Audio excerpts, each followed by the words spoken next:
Welcome to Zurg Incorporated. My name is Julia Glaze, and my teammates Gerardo, Jordan, and Josh make up the most evil team in all of ME 2110. In this review, we will be going over the rules of the competition and the function and overall design of our robot.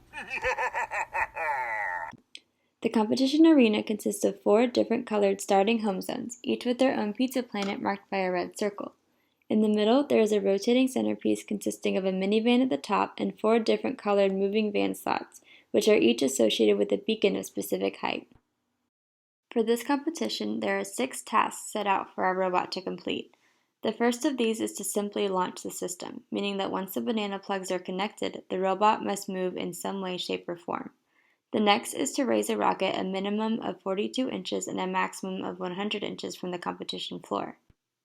We are also asked to rescue Buzz from Pizza Planet by moving a 2-inch wooden cube from the home zone to the start zone while avoiding 3 3D printed aliens. 3 RC cars, which are preloaded into the robot, must be returned to the rotating centerpiece dependent on the correct starting color. A 1-inch rubber sphere must be placed in the opening on top of the minivan located on top of the rotating centerpiece. And finally, we are asked to fully egress from the start zone, entailing that no part of our robot is in either the start zone or the centerpiece.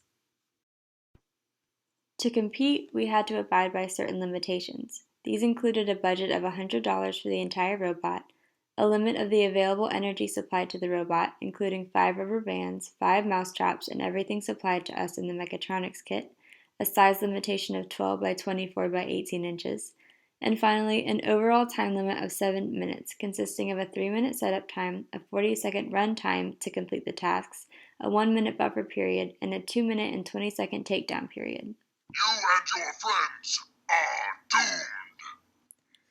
Let's break down a competition run.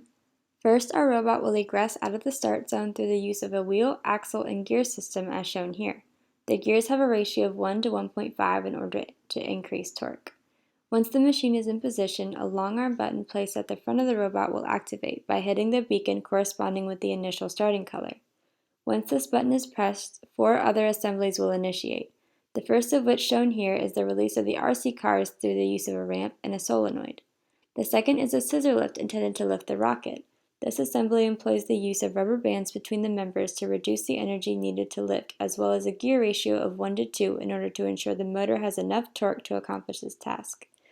The third assembly to initiate is the rescue of Buzz, which includes a mousetrap located underneath the robot tilted at a specific angle. A solenoid is attached to a string that, once activated, will pull the activator pin to the side and therefore send Buzz shooting back to the start zone.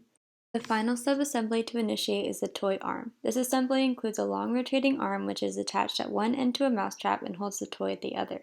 Once the button is pressed, a pneumatic actuator will initiate, supplying enough activation energy for the mousetrap to carry the arm the rest of the way through and send the toy flying into the van.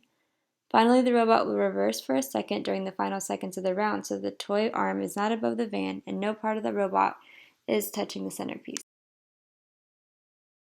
Shown here are some of the final designs created for Zurg Incorporated's robot. We are proud to display the symbol of our emperor. Thank you for watching.